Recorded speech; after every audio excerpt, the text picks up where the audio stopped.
I mean, he is China's favorite Western capitalist at the moment. They lavished enormous favors on Tesla in order to get them to set up their To factory. steal the technology, though, do you think? You said that they did. They let them set up loads of R&D in Tesla. Set up loads of R&D in China, but then at one point they stole some of his IP. That's right. Tesla, and which should have come as no surprise for anybody that's used to working in China. But that was, I mean, they lavished all these favors on Tesla, whether it's the land, the cheap money, the enabling them to own the business outright instead of in partnership with somebody else. All sorts of favors during the COVID pandemic in terms of looking after them with equipment, with getting their workers to the factories. Why? Because they wanted Tesla in China, because this is one of the world's most innovative companies. They wanted to develop their own EVs, where they wanted to lead the world in electric vehicles. And they thought that by having Tesla there, it would galvanize China's own supply chains. It would galvanize China's own EV industry, which it has, to the point that BYD is now challenging Tesla for world domination. So in a sense, this creature Tesla helped create is coming to sort of devour its founder. And then at the same time, of course, this free speech absolutist, as he describes himself, I mean, that notion stops at the Chinese border, where he's been very supportive of the Chinese Communist Party and has echoed its position on Taiwan, on Xinjiang, on Hong Kong, in numerous other areas. And so that's a plus. And that's what I meant by this notion that the Chinese Communist Party would regard him as quite an important asset. How things are going to play out, I think, is very, very interesting, because Trump has around him some very hawkish figures on China and on trade and on tariffs. And here's Musk, whose businesses are virtual hostages in China. And if we were to see an intensifying trade war, a lot of the favors that have been given to Musk could easily be withdrawn, and life for him in China could be made a whole lot more difficult. So rarely have we seen somebody at the heart of power in the US so conflicted.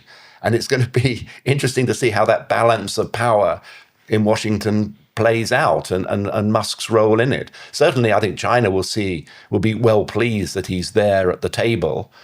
Some American businesses may also see it as a benefit, because they may see him as a bridge between Washington and Beijing. But it'll certainly be interesting to see how that plays out. Do you think that they intentionally invited him in so that they could steal his IP? I think they invited him in so they could learn from him and learn from his technology and learn from the way he did things. Whether it was specifically intended to steal technology, I mean, there's no doubt that one of the fundamental tenets of China's rise has been the acquisition of foreign know-how and technology by every and any available means. And there has been the publicly acknowledged case of IP theft. There have probably been numerous other efforts. I think Tesla's cyber defenses would need to be extraordinarily strong in China. But you also mentioned that in China they don't let Teslas onto like government buildings and like where there's sensitive information essentially. But on the other side, we would probably let Teslas drive. Like you said in America they're better at knowing espionage nowadays, but in the UK we probably let Teslas go everywhere, or let the EVs go everywhere. So do you think that could be a risk we've got to worry about, electric vehicles kind of monitoring and bugging things? I think it's a huge risk.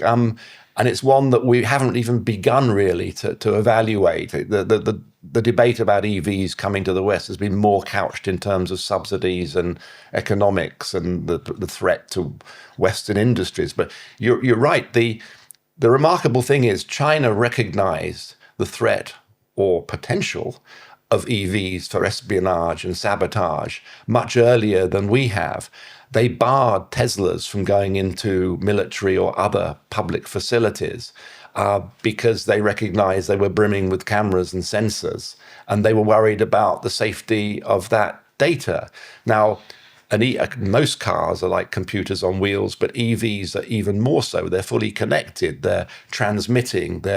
We look at we get worried about a cell phone that might contain a bit of spyware. Well, EVs are one giant piece of spyware. The potential for surveillance, sabotage, is just enormous, and I don't think we've even started to consider what that means and how that can be mitigated, because we've got to balance that against, what's the quickest way to zero carbon, to decarbonize the economy, is to embrace EVs as quickly as possible. And what's the quickest way of doing that is to allow a flood of Chinese EVs in. But, if we're talking about energy, Ukraine, Russia showed us the danger of the dependency on cheap Russian gas. And are we making the same mistake if we allow ourselves to become too dependent on cheap Chinese renewable energy sources? Or cars that can just be turned off. That's right. I mean, there was a movie, you remember, a few years ago, The Italian Job. I think the Michael Caine version was the better one, actually. But they remade it. And in the course of researching the book, there was somebody who was at that time working with GCHQ, who said to me, who drew my attention to that movie, because in the movie, as part of the heist, the gold heist, they turned off all the traffic lights in Turin, the Italian city, to create mayhem in order to be able to carry out to get away. And what he was pointing out was, what would happen if they simply turned off all the cars? Wouldn't even need to be all of them. 10% of cars on the road, if they're Chinese EVs and you turn them off in one, there's gridlock everywhere. Exactly. Yeah. And of course, the argument against that, which they make, is, they'd never do that because it would destroy their credibility and they'd never sell another car. But you're not talking about today, because the gas only became a weapon to Russia once they were in a hot conflict.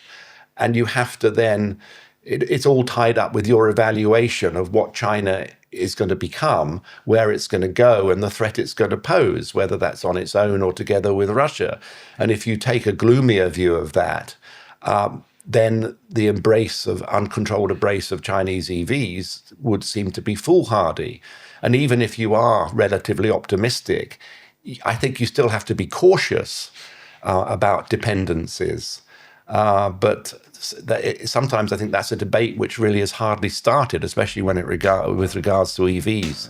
I hope you enjoyed that. It was a clip from our episode with journalist Ian Williams about the economy of China.